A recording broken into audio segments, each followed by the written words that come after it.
Hello, नमस्कार नमस्कार नमस्कार नमस्कार।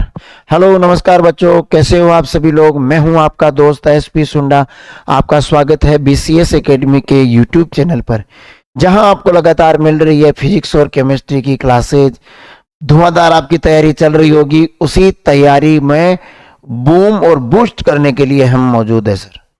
तो चलिए, इधर उधर की बातें करने की बजाय सीधा आपसे जुड़ते हैं। और आपको बता दूं, अगर आपको hand written notes, most important questions और एक्स्ट्रा टेस्ट सीरीज वगैरह चाहिए तो आप हमारी application BCS academy Google Play Store से फ्री ऑफ कॉस्ट डाउनलोड कर सकते हैं। चिन्ने से पैसे लगेंगे अंदर से टेस्ट सीरीज के लिए या नोट्स के लिए, है ना। तो चलिए बढ़ते हैं। अपना पार चल रहा है एल्डिहाइड कीटोन और कार्बोक्सिलिक एसिड। एल्डिहाइड कीटोन हो चुका है, पिछले वीडियो में पूरा हो गया था, पिछले वीडियो तक पूरा हो गया था। कार्बोक्सिलिक एसिड स्टार्ट कर चुके हैं। स्टार्ट करने के बाद उसमें अपन उनको बनाने की विधियां पढ़ चुके हैं। आज पढ़ेंगे भौतिक गुणधर्म कि कार्बोक्सिलिक एसिड के भौतिक गुणधर्म क्या है, physical properties of carboxylic acid. ये चीज अपन काफी पाठों में यही फॉलो कर रहे हैं, तो अब तक तो समझ में आ गई होगी। और नहीं, आप नहीं हो तो देखिए, जो बॉइलिंग पॉइंट होता है, क्वथनांक होता है, वो मोलिकुलर मास के समानुपाती होता है सर। अगर मोलिकुलर मास बढ़ेगा तो क्वथनांक भी बढ़ेगा, और अगर शाखाएं बढ़ेगी तो क्वथनांक घटेगा। ये याद रखना पड़ेगा जी। जैसे एग्जांपल दे रखा है, निम्न कार्बोक्सिलिक एसिडों को क्वथनांक के बढ़ते क्रम में व्यवस्थित कीजिए। तो देखो, हम देख पा रहे हैं COOH इसमें भी है, COOH तो इसमें भी है सर, ये तो इसमें भी है, ये तो इसमें, ये तो कॉमन है सब में, यानी सब है तो कार्बोक्सिलिक एसिड। अब देखते हैं मोलिकुलर मास। देखो, यहां मोलिकुलर मास बढ़ गया, 3 कार्बन है, यहां 2 ही है, यहां 1 ही, और यहां अकेला हाइड्रोजन है। तो जैसे जैसे मोलिकुलर मास बढ़ रहा है, अणुभार बढ़ रहा है, वैसे वैसे क्वथनांक भी बढ़ रहा है। यहां देखो COOH है सर, COOH है सर, COOH है sir. 1 carbon, 2 carbon, 3 carbon, 4 carbon sir, 1 2 3 और 4 कार्बन, 1 2 3 और 4 कार्बन, बराबर हाइड्रोजन बराबर कार्बन, यानी समावयवी है ये। अब हम ये कहेंगे कि सर, जब कार्बन की संख्या बराबर है सब में, COOH बराबर है, हाइड्रोजन बराबर है, तो फिर अणुभार भी तो बराबर होगा। बिल्कुल सही बात, इन सब का अणुभार, मोलिकुलर मास समान है, तो क्या क्वथनांक भी समान होगा ना। दूसरा रूल देखो, शाखाएं बढ़ेगी तो क्वथनांक घटेगा। सर इसमें देखो 2 ब्रांच है सर, ये और ये, शाखाएं ज्यादा क्वथनांक कम। देखो सबसे कम, इसमें 1 ब्रांच है जी, तो इससे तो ज्यादा और इससे कम, इसमें ब्रांच ही नहीं है जी। जब शाखाएं कम तो क्वथनांक ज्यादा, तो सबसे ज्यादा इसका। ठीक है जी, चलिए आगे बढ़ते हैं। अगली फिजिकल प्रॉपर्टीज है, अगली फिजिकल प्रॉपर्टी है, अगली फिजिकल प्रॉपर्टी है सर, क्या है सर, विलेयता यानी घुलना। ये कह रहा है कि विलेयता समानुपाती होती है हाइड्रोजन बॉन्ड के, कि यदि हम जिस पदार्थ की बात कर रहे हैं, जिस विलेय की बात कर रहे हैं, वो जिस विलायक में डाला जाता है, उसके अणुओं के साथ, मॉलिक्यूल्स के साथ अगर वो हाइड्रोजन बॉन्ड बना लेता है तो वो ज्यादा घुलेगा। अच्छी बनेगी तो ज्यादा घुल जाएगा। और विलेयता ध्रुवता का भी समानुपाती है, यानी पोलैरिटी बढ़ेगी, प्लस माइनस बढ़ेगा तो विलेयता बढ़ेगी जल में, है ना। देखिए, निम्न यौगिकों को विलेयता के बढ़ते क्रम में लिखिए। सर इसमें भी COOH है, इसमें भी COOH है, इसमें भी COOH है, और इसमें भी COOH है। अब विलेयता बढ़ कैसे रही है जी, हाइड्रोजन बॉन्ड के लिए बढ़ रही है सर। अच्छा हाँ, एक चीज और देखो, यहां मैं एक चीज कह देता हूं, इसमें यह हाइड्रोकार्बन सिरा ज्यादा है, हाइड्रोजन और कार्बन से बना हुआ है, इसमें हाइड्रोजन और कम है, इसमें हाइड्रोकार्बन 1 है और इसमें तो है ही नहीं। इसका मतलब हाइड्रोकार्बन जो होते हैं ना, हाइड्रोकार्बन वो जल विरागी होते हैं सर, उनकी जल से नहीं बनती, वो जल में नहीं घुलते। तो जैसे जैसे हाइड्रोकार्बन सिरा बढ़ेगा विलेयता घटेगी। इसमें हाइड्रोकार्बन सिरा में केवल हाइड्रोजन है, यहाँ एक मेथिल है, यहाँ एथिल, यहाँ प्रोपिल, यानी हाइड्रोकार्बन सिरा बढ़ेगा, यानी जल विरागी सिरा बढ़ेगा, जल से प्रतिकर्षण करने वाला बढ़ेगा तो विलेयता घटेगी। ठीक है, यहाँ देखो, यहाँ एक COOH है, यहाँ भी एक COOH है, और यहाँ भी एक COOH है, पर इसकी विलेयता सबसे ज्यादा कैसे है जी, विलेयता सबसे ज्यादा कैसे है, पोलरिटी के हिसाब से देखो ऐसे लिख देता हूं मैं आर, ये बॉन्ड इधर मूव करेगा जी, ये प्लस आई प्रभाव होता है जी एल्किल समूह का। तो यहां देखो सर, ये देखो ये प्लस आर एक एल्किल समूह है जो प्लस आई प्रभाव दिखाएगा।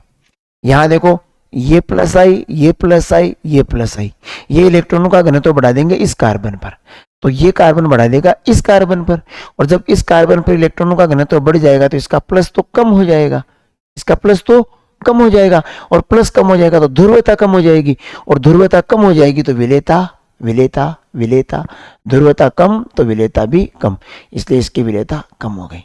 यहां देखो इसकी सबसे कम में क्या है कि सर देखो ये प्लस, ये देखो ये देखो इस तरह से, ठीक है जी। तो ये थोड़ा देख लेना आप लोग, समझ लें। अगला टॉपिक है गलनांक, melting point, MP, MP melting point. देखो वह कार्बोक्सिलिक अम्ल जिसमें समान संख्या में कार्बन उपस्थित होते हैं, गलनांक विषम संख्या में कार्बन वाले कार्बोक्सिलिक एसिड की तुलना में कम होता है। ये याद रख लेना कि सम संख्या में कार्बन उपस्थित है और विषम संख्या में कार्बन उपस्थित है, जैसे यहाँ 1 2 3 4, यहाँ 1 2 3 4 5 है ना, तो सम संख्या वाले कार्बन का विषम संख्या वाले कार्बन की तुलना में कम होता है गलनांक। क्यों?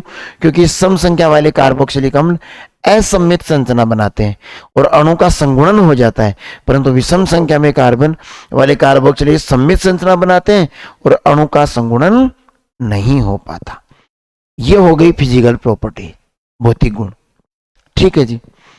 अब अपन पढ़ते हैं chemical properties of carboxylic acid. Chemical properties, रासायनिक गुण।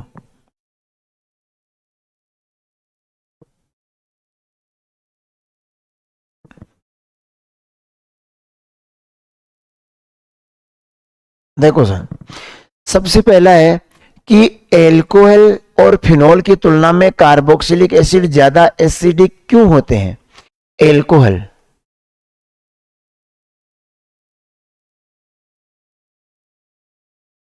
फिनॉल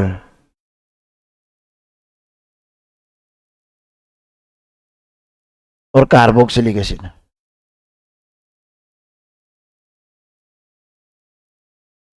बोला तीनों एसिडिक है, पर सबसे ज्यादा एसिडिक ये होता है, ये क्रम होता है इनका।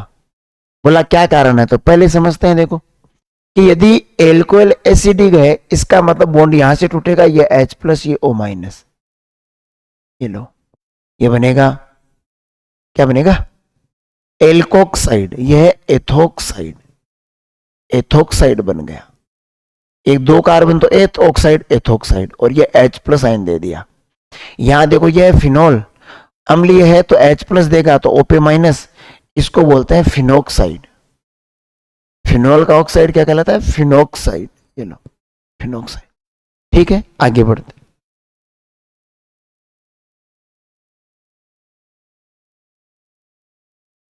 देखो सर, और यह है कार्बोक्सिलिक एसिड, ये अगर ये बॉन्ड जाएगा तो यहां बनेगा कार्बोक्सिलेट रिनाइन। इस COO माइनस को क्या बोलते हैं? कार्बोक्सिलेट रिनाइन या आयन, ये लो। इसमें भी रेजोनेंस होगा, ये इधर मूव करेगा तो इस पे माइनस, ये इधर आएगा तो यहां डबल बॉन्ड, ये देखो CH3COO सामान्य एसिटिक एसिड, ये देखो CH3COO माइनस और H प्लस, ये लो, है ना। अब देखो ये कह रहा है एल्कोहल और फिनॉल की तुलना में कार्बोक्सिलिक अम्ल ज्यादा अम्लीय होता है, क्योंकि कार्बोक्सिलिक जो रिनाइन है वो अनुनाद के द्वारा स्थायित्व प्राप्त कर लेता है। देखो ये देखो, यहां से ये बॉन्ड टूटेगा, ऑक्सीजन पे माइनस, हाइड्रोजन पे प्लस, ये बन जाएगा RC double bond O minus. अब ये कह रहा है इसका अनुनाद कैसे होगा? ये इधर, ये इधर, तो इसकी जो अगली स्ट्रक्चर बनेगी, अगली गंदी नहीं, नेक्स्ट, सॉरी,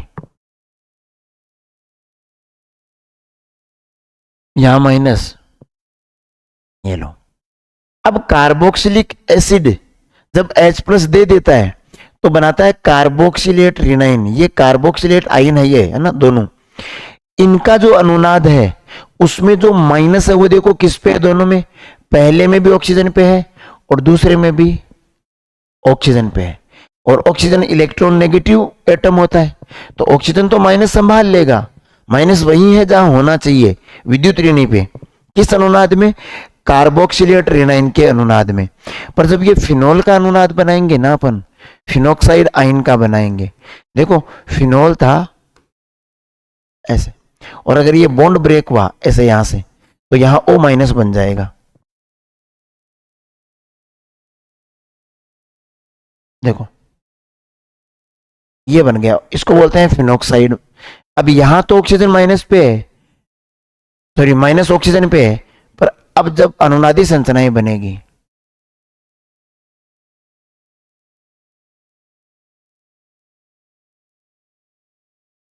देखो जब अनुनादी संरचनाएं बनेगी तो ऑक्सीजन पे कोई चार्ज नहीं रहेगा, और ये अब इसके आगे अपन बढ़ेंगे ऐसे, तो ये देखो आप सर, ये माइनस यहाँ कार्बन पे आ रहे हैं।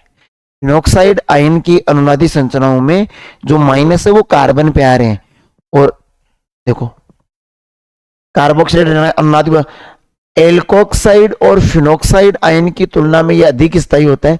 यही कारण है कि कार्बोक्सिलिक अम्ल की अम्लता अधिक होती है। दिमाग में सवाल तो आया होगा ना कि सर आर सामान्य जो एल्कोहल है, इसमें तो चलो सर अनुनाद नहीं होगा H प्लस देने के बाद, तो ये तो चलो स्थायी नहीं है, तो ये कम अम्लीय है। पर कार्बोक्सिलेट में तो रिनाइन है, कार्बोक्सिलेट में तो सॉरी कार्बोक्सिलेट आयन में तो है अनुनाद, है और वो भी माइनस पे है, ऑक्सीजन पे है, इसलिए कार्बोक्सिलिक एसिड। अब दिमाग में ये भी आएगा कि सर अनुनाद तो कार्बोक्सिलेट रिनाइन में भी है और फिनोक्साइड में भी है। भाई अनुनाद तो दोनों में है, पर फिनोक्साइड के अनुनाद में माइनस कार्बन पे आता है ज्यादातर, और इसके अनुनाद में हमेशा किस पे आता है? ऑक्सीजन पे। तो देखो ये रहा, आगे क्या लिख रखा है, ये देखो, सोडियम हाइड्रोजन कार्बोनेट से क्रिया करवा की एसिटिक अम्ल की, तो ये बन गया सोडियम एसीटेट, जल और CO2।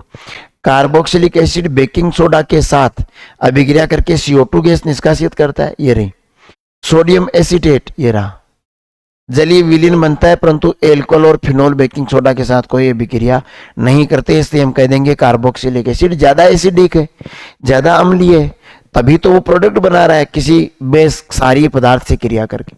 ठीक है जी, देखो आगे बढ़ते हैं।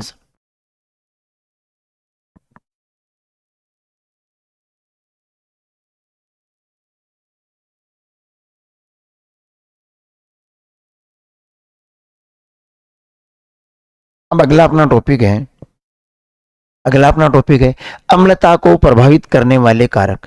ये भी इंपॉर्टेंट है।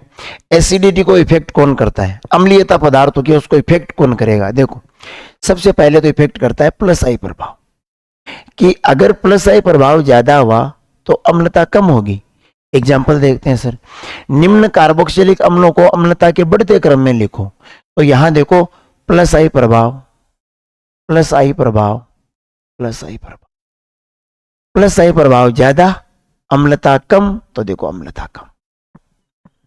आगे देखो, इसमें प्लस आई प्रभाव ये और ये, इसमें 3 है, इसमें 2 ही है, और इसमें तो एक ही है, और इसमें तो एथिल है, इसमें केवल मेथिल है, और इसमें H है।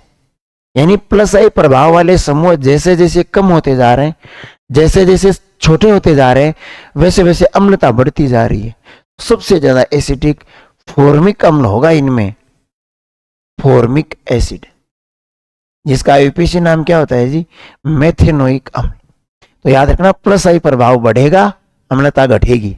देखो ये देखो इलेक्ट्रॉन घनत्व बढ़ा देंगे, तो ये भी इलेक्ट्रॉन घनत्व बढ़ा देगा, तो H प्लस त्यागना मुश्किल हो जाएगा सर, समझ पा रहे हो? देखो अब माइनस आई प्रभाव, कि माइनस आई प्रभाव दर्शाने वाले समूह की, देखो सर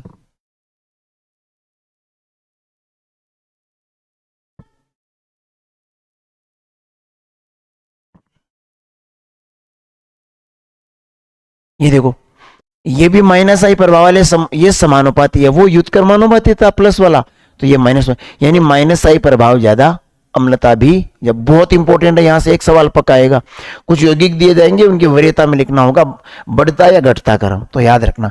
देखो, अच्छा, ये इनमें एक सीरीज दे रखी है कि आपको अगर कभी इनमें कंपैरिजन करना हो तो तुम्हें थोड़ा याद रखना पड़ेगा। CF3 सबसे ज्यादा एसिडिक है, NO2 से कम, CNF, क्लोरीन, ब्रोमीन, आयोडीन, है तो सब ये माइनस आई प्रभाव वाले, पर इनमें भी अगर कंपैरिजन हो तो ये थोड़ा ध्यान रखना है ना। और ये लो कि अम्लता है माइनस आई प्रभाव दर्शाने वाले समूह की संख्या के समानुपाती है, और समूह की संख्या, ये की बात करें, ठीक है। देखिए, इसमें निम्नलिखित कार्बोक्सिलिक अम्लों को अम्लता के घटते क्रम में लिखना है जी, घटता है नहीं, ज्यादा से कम। यहां देखो NO2 जुड़ा है, सुनना, ये कॉमन है सब में, ये कॉमन है। अब जुड़ने वाले लोग कौन है? NO2, फ्लोरीन, क्लोरीन, ब्रोमीन और आयोडीन। देखो, फ्लोरीन, क्लोरीन, ब्रोमीन और आयोडीन और NO2। लो, आकार बढ़ेगा, विद्युत ऋणता घटेगी। सबसे ज्यादा इलेक्ट्रोनेगेटिव कौन है? NO2। उससे कम फ्लोरीन, उससे कम क्लोरीन, ब्रोमीन और आयोडीन, ध्यान रख रहे हो। और इलेक्ट्रोनेगेटिव यानी माइनस आई प्रभाव बहुत ज्यादा है इसका।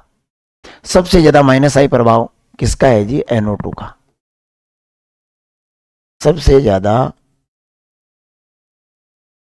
माइनस आई प्रभाव NO2 का है। तो माइनस आई प्रभाव ज्यादा है तो इलेक्ट्रॉन खींचेगा तो H+ आसानी से दे देगा। ये कम खींचेगा, ये और कम खींचेगा, ये और कम खींचेगा, ये सबसे कम खींचेगा, सबसे कम खींचेगा तो सबसे कम एसिडिक है। फिर आगे देखो, बढ़ते क्रम में लिखना है जी। यहां देखो CW, हाँ, इनमें देखो जी, CH2COH कॉमन है, CH2COH, फिर CH2COH, फिर CH2। यहां केवल मेथिल है, प्लस आई प्रभाव होता है इसका। क्लोरीन माइनस आई प्रभाव, Cl2 2 हो गए तो माइनस आई प्रभाव बढ़ गया, और यहां क्लोरीन 3 हो गए तो माइनस आई प्रभाव और बढ़ गया। तो माइनस आई प्रभाव बढ़ेगा तो अम्लता भी बढ़ेगी। तो देखो, यहां माइनस आई प्रभाव 3, यहां माइनस आई प्रभाव वाले 2, तो अम्लता और कम हो गई। यहां केवल 1 तो और कम होगी। यहां माइनस आई तो है ही नहीं, केवल प्लस आई का और है, तो ये वो तो व्युत्क्रमानुपाती होता है, ये ध्यान रखना है। अम्लता के बढ़ते क्रम में व्यवस्थित करो। देखो, इनमें क्या है जी? इनमें ये है सर, 1 2 3 4, 1 2 3 4, ये देखो, यहाँ फ्लोरीन है जी, यहाँ भी फ्लोरीन है, यहाँ भी फ्लोरीन। देखो, सब सेम है, मगर फ्लोरीन की पोजीशन चेंज होगी। जैसे जैसे फ्लोरीन नजदीक जा रहा है किसके? COH के, जैसे जैसे फ्लोरीन COH के नजदीक जाएगा, देखो है तो सब में F, इसको छोड़ दो, बाकी इन सब में F है, तीनों में। पर फ्लोरीन जैसे जैसे COH के नजदीक जा रहा है, उसका खींचने का पावर का असर ज्यादा होगा वहां पर, और ज्यादा होगा तो जल्दी से H+ दे देगा। तो सबसे ज्यादा एसिडिक ये, उससे कम ये, उससे कम, इसमें तो F है ही नहीं, तो सबसे कम। समझ पा रहे हो? देखो, इन सवालों को मैं फिर कह रहा हूं, चाहे तो स्क्रीनशॉट ले लो इस पेज का और इससे पिछले वाले पेज का भी। 100% एक के बारे में पूछ लेगा कोई सा भी एक सवाल कि इनको बढ़ते या घटते क्रम में लिखो, है ना, एसिडिक नेचर के बारे में। यहां बात करते हैं सर, अम्लता के घटते क्रम में लिखना है जी। सबसे तगड़ा अम्लीय बता रखा है इसने जी को। क्यों जी? देखो, सब में बेंजोइक एसिड की स्ट्रक्चर तो कॉमन है। देखो, बेंजीन वलय है, मैं समझाता हूं, बेंजीन वलय है और COH है, ये सब में कॉमन है, आप चेक करो, बेंजोइक एसिड सारे हैं। अब इनमें तगड़ा कौन होगा? तो अपन ने अभी भी तो कहा कि माइनस आई प्रभाव समानुपाती है अम्लता के, और प्लस आई प्रभाव व्युत्क्रमानुपाती है अम्लता के।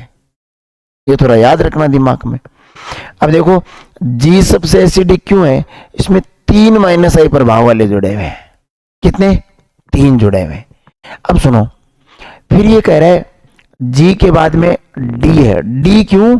क्योंकि एफ है ना, उससे ऊपर आ रहा था ना NO2, ऐसे ही तो था, तो NO2 पर, मगर NO2 यहां है कितने? 2। यहां F 3 थे, इसलिए सबसे तगड़ा अम्लीय हो गया। उससे कम में NO2, मगर NO2 2 है, तो ये D उससे कम हो गया। फिर उससे कम ए में भी NO2 है, मगर यहाँ NO2 एक है, देखो यहाँ 2 थे तो ज्यादा अम्लीय है, यहाँ 1 है तो इससे तो कम अम्लीय है, ये देखो। फिर ए के नीचे आएगा ई, इसमें फ्लोरीन है, वो एक ही है, पैरा में फ्लोरीन है, एक ही है। फिर एफ में क्लोरीन है, तो फ्लोरीन जो नीचे होता है क्लोरीन, और उससे नीचे बी यानी एक सामान्य COOH, और सबसे नीचे सी, क्योंकि इसमें तो प्लस आई प्रभाव वाला जुड़ गया तो सबसे कम हो गया, प्लस आई प्रभाव यानी एसिडिटी तो नीचे चली गई। ये आपको याद रखना है जी, एक एक चीज याद रखनी है सर, ठीक है सर।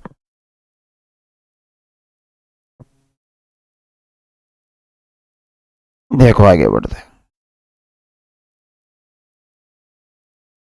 जी। कार्बोक्सिलिक अम्ल की अम्लता को pKa के मानों द्वारा दर्शाया जाता है। किसी अम्ल के लिए pKa का मान जितना अधिक होगा, कार्बोक्सिलिक अम्लों की अम्लता का मान उतना ही कम होगा। दिमाग में डाल लो सर, pKa व्युत्क्रमानुपाती है अम्लता के। अगर क्षारीयता के लिए शब्द आता है तो pK भी आता है, और इसमें यह क्षारीयता, ये याद रखना, pKb का मान ज्यादा, क्षारीयता कम, pKa का मान ज्यादा, अम्लता कम, है ना। किसी अम्ल के वियोजन स्थिरांक यानी Ka का मान जितना ज्यादा होगा, अम्लता उतनी ही अधिक होगी। ध्यान देना सर, Ka ज्यादा, अम्लता भी ज्यादा। pKa व्युत्क्रमानुपाती अम्लता, कंफ्यूज मत होना ये चीजों में, है ना। जैसे ट्राइफ्लोरोएसिटिक अम्ल, बेंजोइक अम्ल और एसिटिक अम्ल के pKa के मान क्रमशः यह है। pKa के मान, pKa ज्यादा, अम्लता कम, pKa ज्यादा, अम्लता कम, ये pKa ज्यादा है सबसे, इसकी एसिटिक अम्ल की। सबसे कम pKa किसका है? एसिड भाई, ट्राइफ्लोरोएसिटिक एसिड का। 3 फ्लोरीन हो गए, इसलिए इस अम्लता बढ़ गई, अम्लता बढ़ी तो pKa का मान घट गया, है ना। जैसे इसने एग्जांपल के द्वारा दे रखा है कि जैसे RCOOH है, जल से क्रिया करवाया तो RCOO माइनस और H3O प्लस बन गया। H3O प्लस इसलिए कि ये जो H प्लस आयन होता है ना, बहुत एक्टिव होता है, वो जल के अणु के साथ जुड़ जाता है तो बन जाता है H3O प्लस। इसे बोलते हैं हाइड्रोनियम आयन, हाइड्रोनियम आयन बोलते हैं इसको, ठीक है। इसके लिए K की इक्वेशन यानी वियोजन स्थिरांक K ज्ञात करना है, तो उत्पाद का सक्रिय द्रव्यमान बटा अभिकारक का सक्रिय द्रव्यमान। तो उत्पाद कौन है? RCOO माइनस और H3O प्लस, अभिकारक कौन है? RCOOH और H2O। अब ये कहें अगर ये H2O भाग में इधर ले जाएंगे तो गुणा में आ जाएगा, तो ये लो K गुणा H2O, तो इधर क्या बचा? RCOO माइनस का द्रव्यमान, H3O प्लस का सक्रिय द्रव्यमान और RCOOH। अब ये कह रहा है ये जो KEQ जो K स्थिरांक है वो और H2O का गुणा होता है, उसी को क्या कहते हैं? Ka। क्या कहते हैं? Ka। तो इस पूरे की जगह पर लिख देते हैं Ka, और Ka की वैल्यू ये आ गई सेम। अब ये कह रहा है pH क्या होती है? pH होती है माइनस ऑफ लॉग और H प्लस आयनों की सांद्रता, ये होती है सर। ये कह रहा है फिर pKa क्या है? बोला माइनस लॉग Ka। pKa क्या है? माइनस लॉग Ka, और Ka ये रहा, है ना। तो अब ध्यान देना, अम्लता समानुपाती है Ka के, व्युत्क्रमानुपाती है pKa के, ठीक है। ध्यान देना, ये मैंने बता दिया पहले आपको। चलिए चलिए चलिए चलिए चलिए पढ़ते हैं आगे।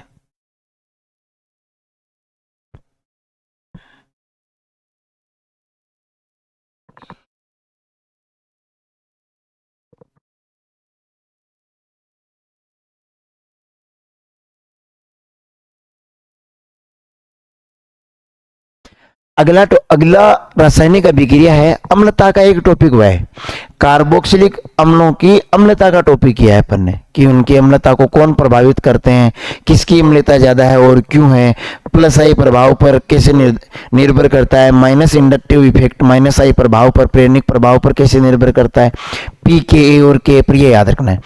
अगला है सक्रिय धातु, एक्टिव मेटल से कैसे क्रिया करता है, तो CH3COOH है, एक्टिव मेटल कौन है? सोडियम और पोटेशियम, इनसे क्रिया करेगा तो देखो CH3COOH है, ये यहाँ से ब्रेक होगा ऐसे, और ये K, तो K टूट जाएगा, K प्लस और एक इलेक्ट्रॉन, ये लो ऐसे। अब ये K प्लस आके यहाँ जुड़ जाएगा, तो ये बन जाएगा CH3COOK, ये यौगिक बन जाएगा।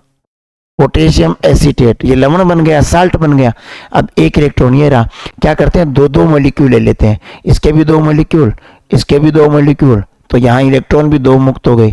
अब यहाँ H प्लस भी तो दो बचे ना, दो मॉलिक्यूल है तो H प्लस दो हो गए, दोनों H प्लस ने ये दो इलेक्ट्रॉन ग्रहण किए, H प्लस ने इलेक्ट्रॉन ग्रहण किया तो H बन गया, इस H प्लस ने ग्रहण किया तो ये भी H बन गया, सिंगल बॉन्ड बनाया तो हाइड्रोजन गैस बन गई। और हमें पता है धातुएं अम्लों से क्रिया करके हाइड्रोजन गैस देती है, यहाँ धातुएं एसिटिक अम्ल से क्रिया करके भी हाइड्रोजन गैस दे रही है, हाइड्रोजन गैस दे रही है, इसका मतलब ये भी एसिडिक होता है। ठीक है जी, आगे बढ़ते हैं।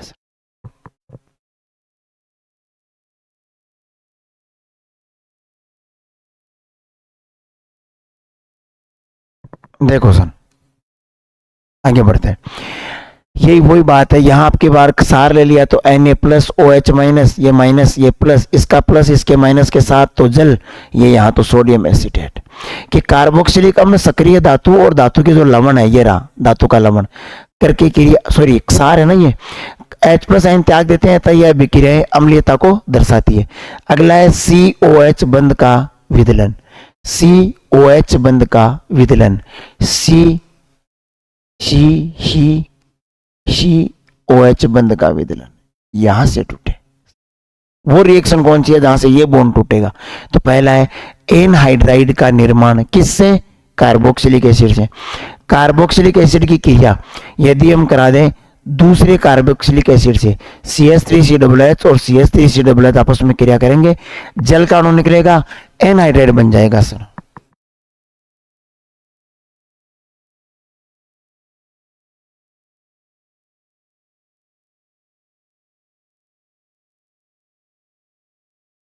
ये जल का अणु निकाल देते हैं, जल का अणु निकलते ही RC डबल बॉन्ड O, ये यहां से डायरेक्ट जुड़ जाएगा, OC डबल बॉन्ड, ये लो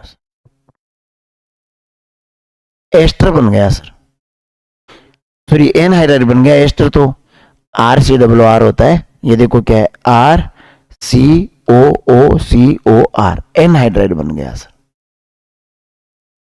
ठीक है, तो ये एनहाइड्राइड का निर्माण हो गया सर, ये रहा CH3COOCH3,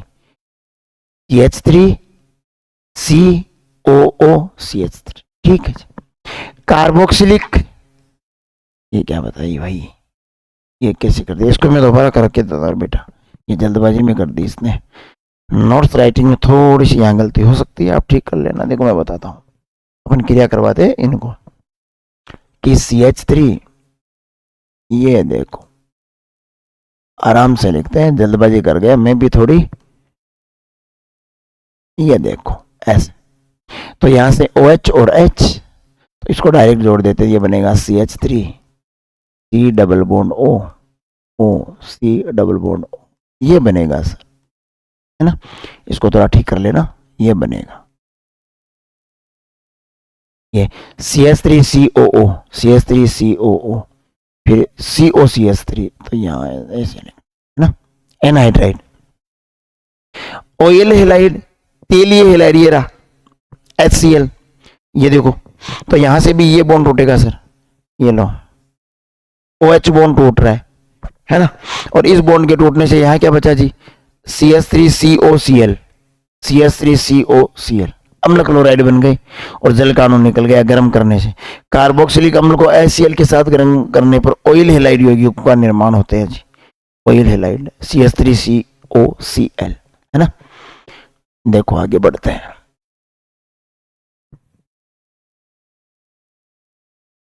आगे बढ़ते हैं, आगे बढ़ते हैं।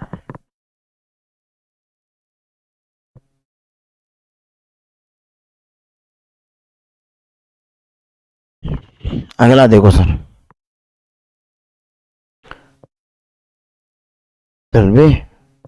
एमाइड का निर्माण कैसे, बोला एसिटिक अम्ल की क्रिया यदि हम NH3 से कराएं, किससे कराएं, NH3 से। देखो CH3C double bond OH, NH3, NH3 है ना अमोनिया, ठीक है जी, मैं ऐसे लिख देता हूं। ये देखो OH बॉन्ड गया तो क्या बना, CH3CO, ये डायरेक्ट यहां से जोड़ दो, NH2, MID तो बना RCONH2, ये रहा, जल का अणु निकला गर्म करने से, CH3COOH तो ये लो। आगे ये कह रहा है कि मध्यवर्ती बनाए तो उसमें क्या होगा, ये बॉन्ड यहां से ब्रेक होगा, H प्लस बनेगा, वो NH3 से जुड़ के क्या बना लेगा, NH4 प्लस, और इसमें से अगर अब जल का अणु निकालते हैं तो भी एमाइड बन जाएगा, किसी भी तरीके से बनाओ एमाइड बन जाएगा, ठीक है जी। जल का अणु समझते हो ना, 2 H और 1 O जाए, ये देखो बेंजोइक एसिड, वही NH3 से क्रिया करवाई, तो यहां से पहले बॉन्ड ब्रेक होगा, ये माइनस ये प्लस, ये H प्लस इस लोन पेयर पे अटैक करेगा, और H यहां जुड़ते ये बन जाएगा NH4 प्लस अमोनियम, और ये माइनस के साथ जुड़ेगा, तो ये देखो ऐसे। अब इसमें से जल का अणु निकलना है, 2 H और 1 O, तो 2 H गए तो 2 H बचेंगे, 1 हो गया तो CO बचेगा, ये लो एमाइड फिर से बन गया, ये लो। अगर 2 NH3 ले लें अपन तो जाहिर सी बात है, देखो मैं इसको करके दिखा देता हूं,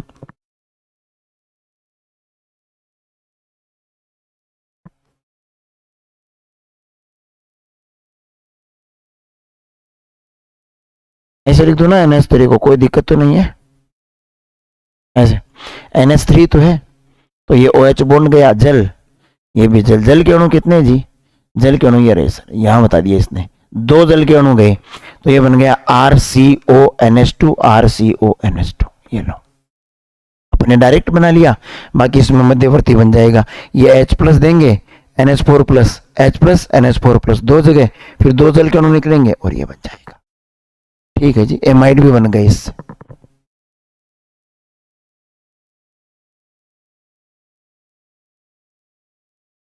देखो कि कार्बोक्सिलिक एसिड अमोनिया की उपस्थिति में अभिक्रिया करके मध्यवर्ती अमोनियम एसीटेट बनाता है, जिसका निर्जलीकरण कर दे तो एमाइड बन जाते हैं। अगला है जी एस्टरीकरण, ये 10वीं में पढ़ने लगे थे अपन कि कार्बोक्सिलिक एसिड और एल्कोहल जब क्रिया करते हैं तो एस्टर बनता है जी, carboxylic acid RC double bond OOH ये, और ROH ये एल्कोहल, जब ये क्रिया करते हैं तो यहां से OH यहां से H, ये देखो, तो ये बनेगा RC डबल बॉन्ड O, ये डायरेक्ट यहां से जुड़ जाएगा OR, इसी को अपन क्या कहते हैं, एस्टर। इस अभिक्रिया में ध्यान रखने वाली बात यह है कि जल्दबाजी में अपन दिमाग क्या लगा लेते हैं कि ये एसिड है RCOOH, इसलिए ये H प्लस देगा तो अपन OH यहां से निकालते हैं, ऐसा नहीं। प्रैक्टिकली जब वैज्ञानिकों ने देखा तो उनको पता लगा कि सर बॉन्ड ये नहीं टूटता, यहां पर ये टूटता है, तो कार्बोक्सिलिक एसिड से H नहीं आता, OH आता है, और एल्कोहल का H आता है, यानी एसिडिक नेचर यहां पर एल्कोहल की है, ठीक है, थोड़ा ध्यान रखना है। ये देखो CH3COOH है, यहां से ये बॉन्ड ब्रेक होगा, और यहां से ये बॉन्ड ब्रेक होगा, यहां से ये जल का अणु बनेगा, और ये एथिल एसीटेट बन गया। मैकेनिज्म देर की है कि अम्लीय माध्यम में विक्रिया होती है, H+O4 है तो बनाएगा H+, और ये जैसे CH3COOH है, ये देखो ऐसे, और ये CH3 क्या कर रहा है भाई, ऐसे समझ में नहीं आया, चलो मैं बताता हूं, देखो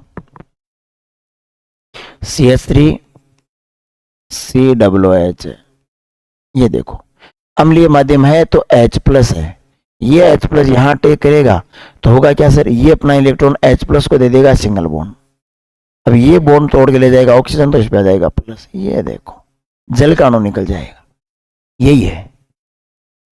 क्या कर दिया, इस OH से जोड़ दिया, ट्रांसफर कर दिया, भाई कितना घुमाएगा।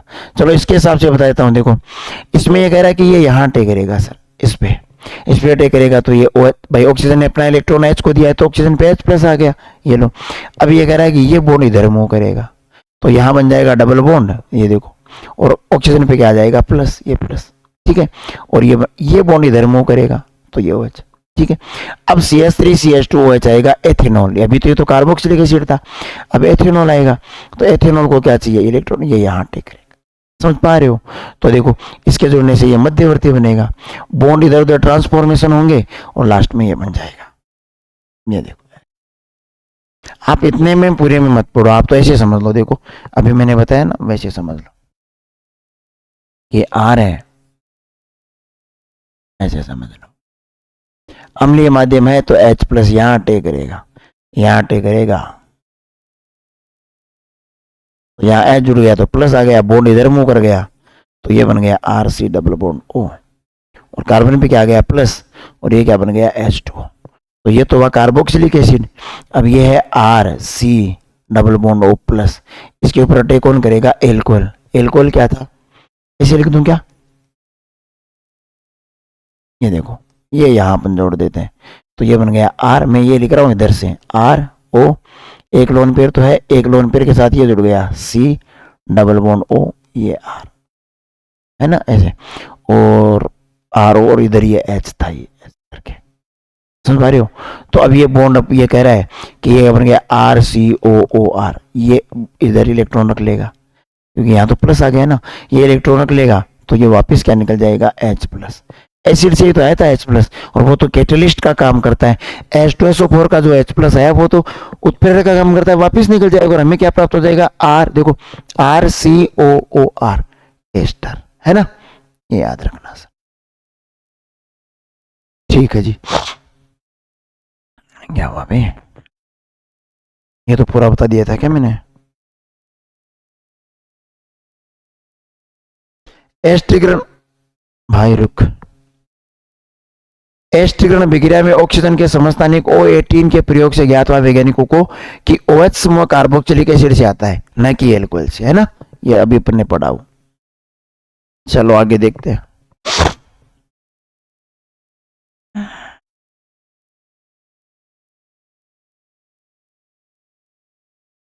देखो PCl5, PCl3 और SOCl2 थायोनिल क्लोराइड,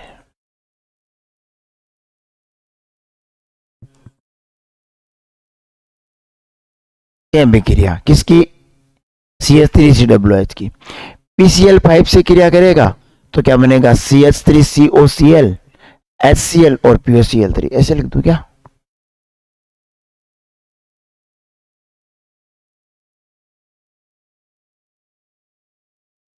ये क्या लिख दे अपन, अब लिख देते हैं CH3COOH।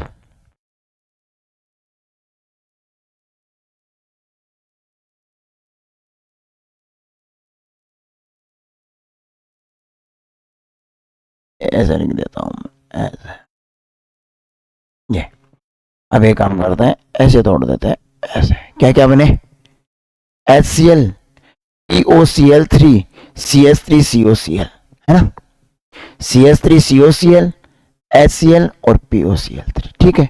इसी प्रकार अगर PCl3 से क्रिया करें तो बन जाता है CH3COCl और H3PO3, और थायोनिल, ये देखो थायोनिल वाला और बता देता हूं, S डबल बॉन्ड O,